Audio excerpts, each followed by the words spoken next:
आशिकों खा के मुजाहे माशूके से पूछियो शाहे गुल में के मुजाहे बुलबुली से पूछियो ডাস্টবিনের যে কি মজা এটা একমাত্র বুলবুলি জানে ডাস্টবিনের যে কি মজা এটা কে জানে বুলবুলি জানে আর জিকিরের যে কি মজা ইবাদতে যে কি মজা এটা একমাত্র আল্লাহ তাআলা মাসুক আবেদ যারা হয় তারাই একমাত্র উপলব্ধি করতে পারে मेरे मोहतरम दोस्तों আমি আপনি যদি ব্যবসা করি এরপর আমার আপনার সময় কিন্তু চলে যাচ্ছে আমি আপনি যদি চাকরি করি এরপর আমার আপনার সময় কিন্তু চলে যাচ্ছে আমি আপনি কৃষি কাজে ব্যয় করতেছি সময় আমার আপনার হায়াতের জিন্দেগি ক্যাপিটাল হায়াত কিন্তু ফুরিয়ে যাচ্ছে যেভাবে আপনি কাটান না কেন আপনার হায়াত কিন্তু শেষ হচ্ছে আপনার হায়াত কখনো বসে থাকা জিনিস নয় এর জন্য আমরা সকলেই জানি বাদশা হারুন রশিদ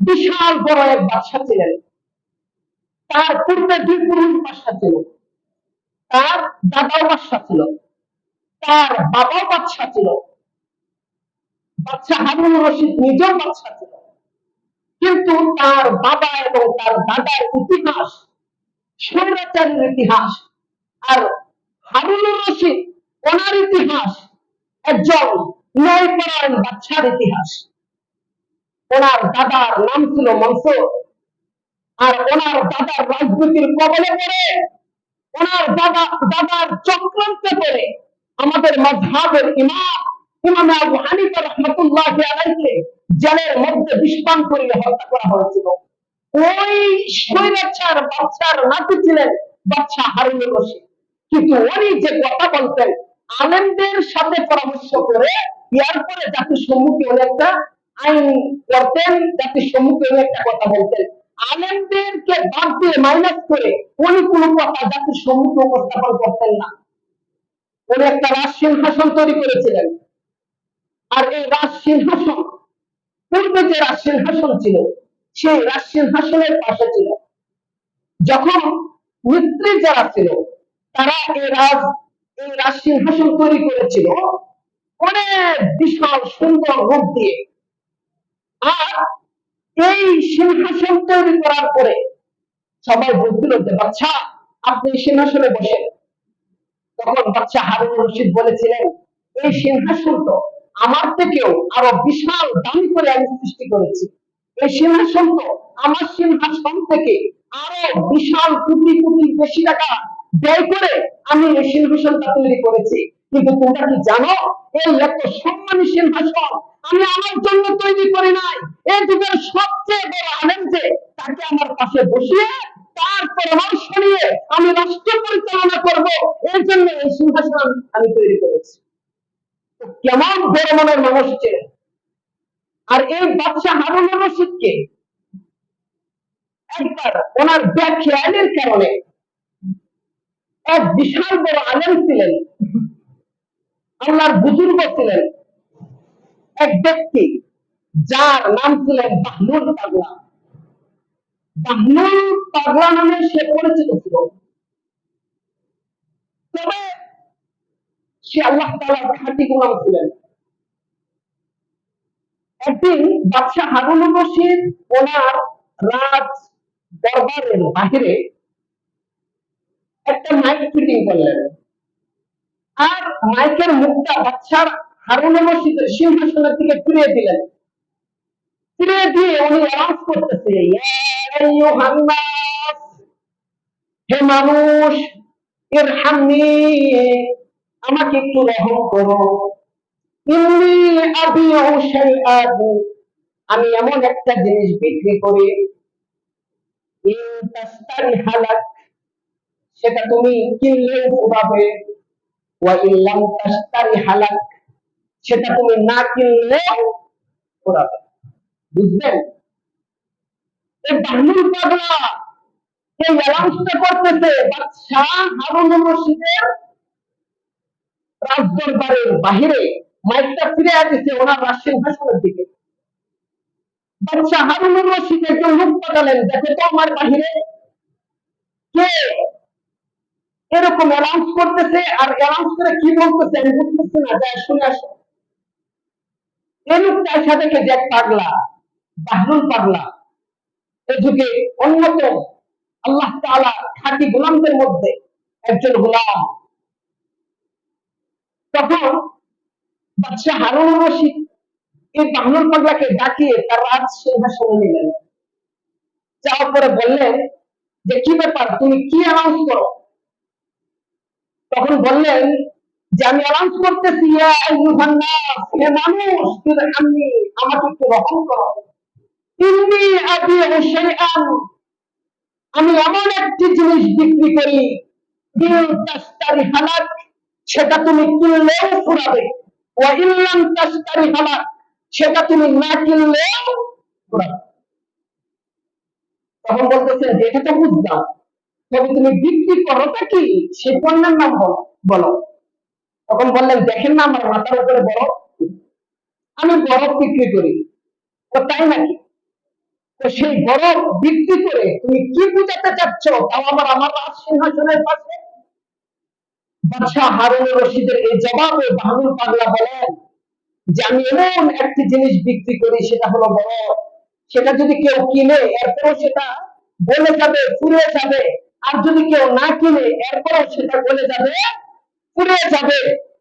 বাদশাহ হারুন রশিদ বলেন বুঝলাম, তো তুমি কি মিন করে কথাগুলো বলতেছো? তখন এই বাহরুল পাগলা বলেন আমাকে আপনাকে আল্লাহ তাআলা হায়াত নামক একটা বিশাল বড় মহা দৌলত দান করেছেন। এটা যদি আপনি রাত সিংহাসনে বসে থাকেন এরপরেও আপনার হায়াত ফুরাবে। আপনি যদি জায়নামাজের উপরে বসে বসে জিকির করেন এরপরেও আপনার মূল্যবান হায়াত ফুরাবে। আপনি যদি দোকানের সম্মুখে বসে ঘন্টা ঘন্টা পার করেন এরপরেও আপনার হায়াত ফুরাবে। আপনি যদি আল্লাহ তাআলা কুদরতি পায়ে সেজদায় ঝুঁকে থাকেন এরপরেও আপনার হায়াত ফুরাবে।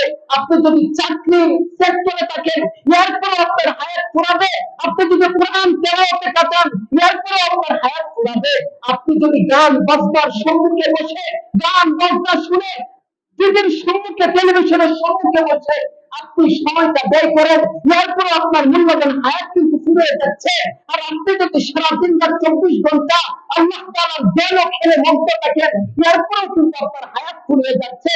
তবে আপনি দোকানের সম্মুখে বসে অনর্থক সময় নষ্ট করলে আপনার যে হায়াত ফুরাবে, আপনি টেলিভিশনের সম্মুখে বসে অনর্থক সময় নষ্ট করলে আপনার যে হায়াত ফুরাবে, আপনি বাজে আড্ডায় বসে দুনিয়াবি গেম খেলে কৃষি কাজের চাকরির ময়দানে আর বিজনেসের মাঝে আপনার মূল্যবান হায়াত যদি আপনি ব্যয় করেন এরপরে আপনার হায়াত ফুরাবে।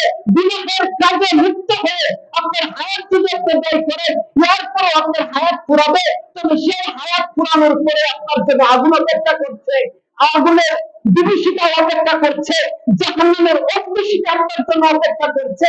আর জায়নামাজে বসে যদি আপনার হায়াতটা ব্যয় করেন, কোরআন তেলাওয়াতের মাধ্যমে যদি আপনার হায়াতটা ব্যয় করেন, আল্লাহ তাআলার জ্ঞান ও খেয়ালে মন্ত্র হয়ে যদি আপনার হায়াতটা ব্যয় করেন, আল্লাহ তাআলার ইবাদতের মধ্যে বসে যদি আপনার হায়াতটা ব্যয় করেন, আল্লাহ তাআলার কুদরতে পায়ে সেজদা দিয়ে যদি আপনার হায়াত ব্যয় করেন, আল্লাহ তাআলার গোলামের নিজ দিয়ে আপনার নাম লিখিয়ে আপনার হায়াতটা যদি ব্যয় করেন এরপর আপনার হায়াত শেষ হবে বটে, তবে এরপর আপনার জন্য আমাদের আবাদ পর্যন্ত ভোগ করতেছে বলেন সুবহানাল্লাহ। তো আমাদের হায়াত যেভাবেই কাটাই না কেন, যেভাবে আমরা ব্যয় করি না কেন, যে জায়গাতে আমরা থাকি না কেন, আমাদের হায়াত কিন্তু ফুরিয়ে যাচ্ছে। হায়াত কিন্তু ফুরিয়ে যাচ্ছে। এক সময় মুখে দাঁত ছিল না, এখন দাঁত আসছে। আবার কিছুদিন পরে দাঁত থাকবে না। এক সময় দাড়ি কাঁচা ছিল, পেকে গেছে। এক সময় স্ট্রং ছিলাম, একটা চিৎকার দিলে পুরো এলাকা ভয়ে থরথর করে কাঁপত। খুব ক্ষমতা ছিল, দাপট ছিল। এই দাপট আস্তে আস্তে লেলিয়ে যাচ্ছে, আস্তে আস্তে হারিয়ে যাচ্ছে। আগের শক্তি এখন নেই। আমরা যারা ইয়াং জেনারেশন রয়েছে আমাদের শক্তিও এক সময় আর থাকবে না। সুতরাং যখন শক্তি আছে, শক্তি থাকা অবস্থায় এই শক্তিটা যদি আমরা আল্লাহ তাআলার রাস্তায় ব্যয় করতে পারি, এই শক্তিটা যদি আমরা আল্লাহ তাআলার সান্নিধ্যে ব্যয় করতে পারি, আল্লাহ তাআলার ইবাদতে ব্যয় করতে পারি, তাহলে আল্লাহ তাআলা মৃত্যুর পরে আমাদেরকে আর কিছু জিজ্ঞাসা করবে না। ফেরেশতারা যখন কবরে জিজ্ঞাসা করবে ওই সমস্ত যুবকদেরকে বলো তোমার রবকে। আল্লাহ তাআলা বললেন পরে প্রশ্ন করো, এই প্রশ্নের জবাব দেওয়ার তার কোনো প্রয়োজন নেই।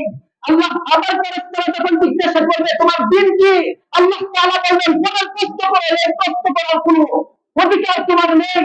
আবার যখন ফেরেশতারা বলবে তোমার নবীকে, রাসূলুল্লাহ সাল্লাল্লাহু আলাইহি ওয়াসাল্লাম রওজা পাখি থেকে বলবে, ও ফেরেশতা, আমি নবীকে সে ভালোভাবেই চিনে, ওকে ছেড়ে দাও আর ওর জন্য জান্নাতের দরজাটা খুলে দাও। তাদেরকে এই কথাটা বলা হবে জানেন, যারা যৌবন কালে আল্লাহ তাআলার ইবাদত করেছে, বলেন সুবহানাল্লাহ। যৌবন কালে যারা আল্লাহ তাআলার ইবাদত করেছে, যৌবন কালের হিসাব যে ব্যক্তি দিতে পারবে তার আর কোনো হিসাব নেওয়া হবে না।